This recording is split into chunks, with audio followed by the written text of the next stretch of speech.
Bring around the coffee. Mm-hmm. And then the milk. Seems like a lot of milk in there, but it's foam, isn't it? Yeah, it's foamy. Oh no, I'm not going to be able to see it. I feel like my head was popping through the crack of just one eye. So do you have to shake the coffee as well? So you can kind of like mix it around so it all gets distributed properly. I haven't done this overly well. Then when you get to the end, you kind of can do the... I love how they do that, and it makes like a little... That's cute. It's like a little whirlpool. It's a moon. It is a moon for full moon. Full moon. Alright, Let's get going. Let's go. It's time to go. It's Christmas, actually. No, It actually is Christmas tomorrow. Christmas tomorrow. Woohoo! Woohoo! Cheers, my girl. Cheers. Let's prepare for an uncomfortable interview. Yes. Woohoo! Top bottom shape. No, it's perfect tip. Yeah, because I warm the glasses too. I always like making it feel like it's hot, even if it's not like scalded.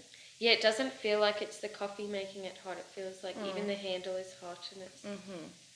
That actually sounds like a tap going in the background. That. Yeah, I'll wait till it. Kind of has the. It was like D-Bot. When D-Bot was going too, it has that feel. And I'm like, someone's here.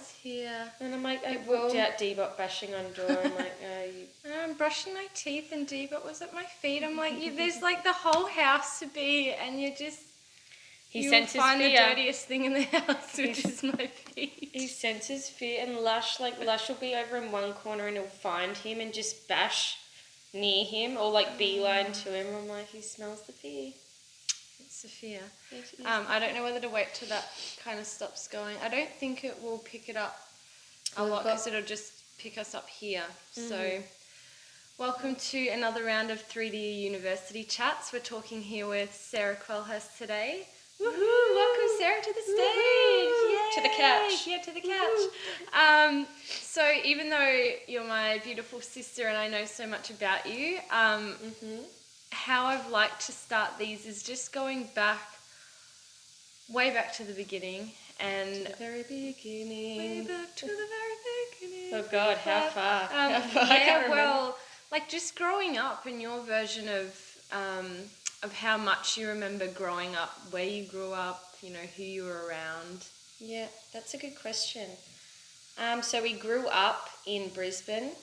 I'm even trying to think, I'm like, what do I remember of growing up? Do you know what I mean? Because there's so much, I feel like even when I think back to memories, it's like primary school, there were little bits of memories there, but before then I don't have as many memories as what I thought I would.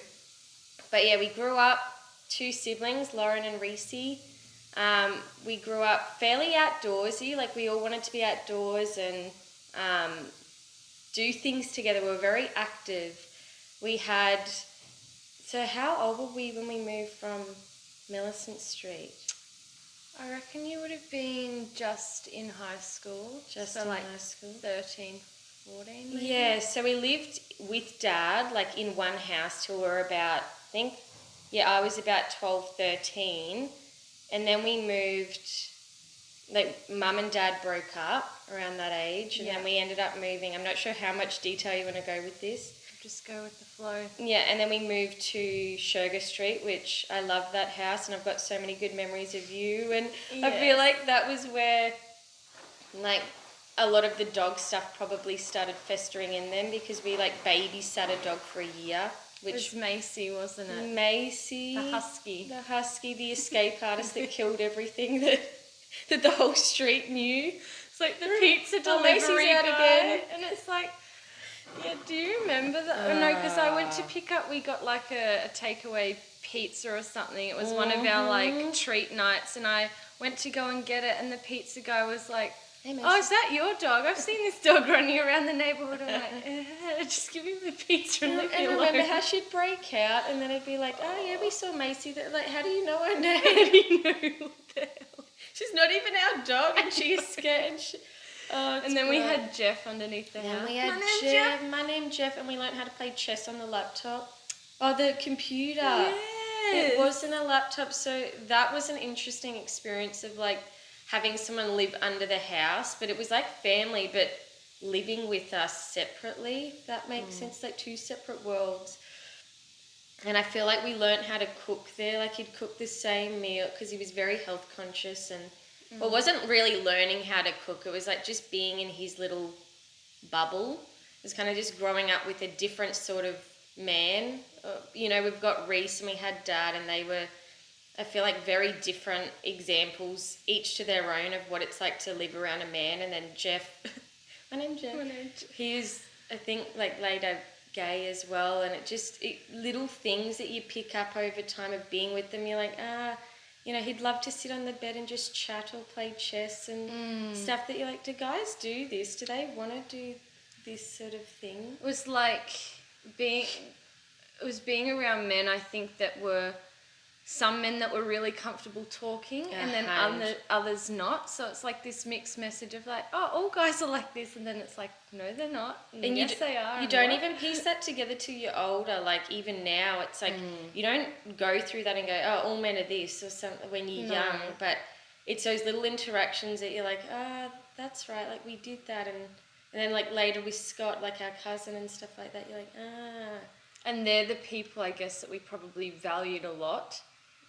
Do you know what I mean? Definitely. Like the men who can communicate, and I guess that's like as well now how Josh has progressed. It's like 100%. I'm sure that relationship has changed from when you met him to now, that it's kind of that more attraction because he's open with his communication. I feel like it's like all friendships. So there's so much, like I wasn't a good communicator. Like you feel like you are, and then even at school, it's like communicating is like throwing rocks and basic stuff of like you communicating.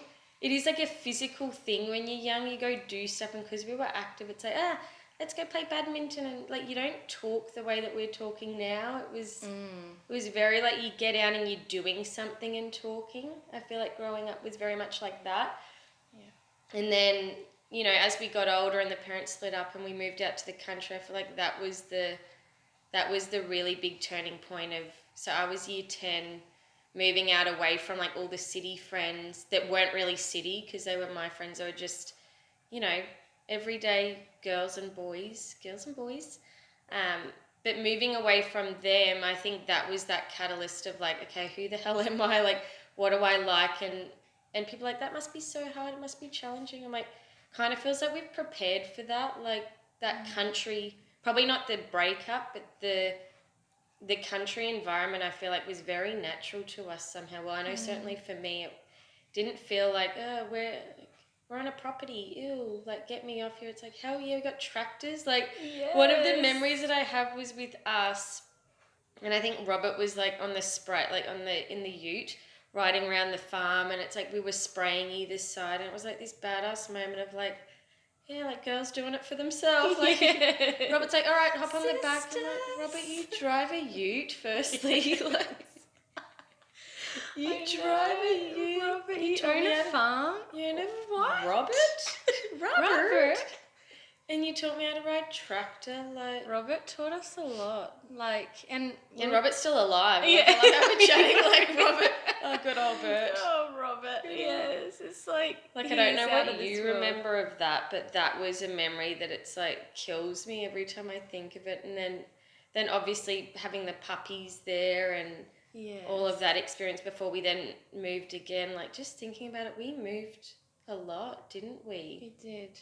You know, like thinking of all the houses, even that I kind of more think of it not as moving house, but like different experiences that we had in different spots. Right. But people are like, how many houses have you lived at? I'm like, here, just Do here. I have enough fingers? Yeah.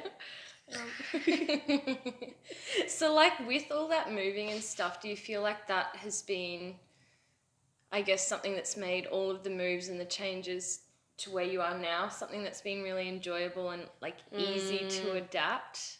Oh yeah, I wouldn't have thought of it like that. I think change was always good. Like I was never someone that hated the idea of doing something different personally. Like, I feel like I always had that. Like, probably the moving house was, now thinking about it, probably something that got us used to it as we were growing up.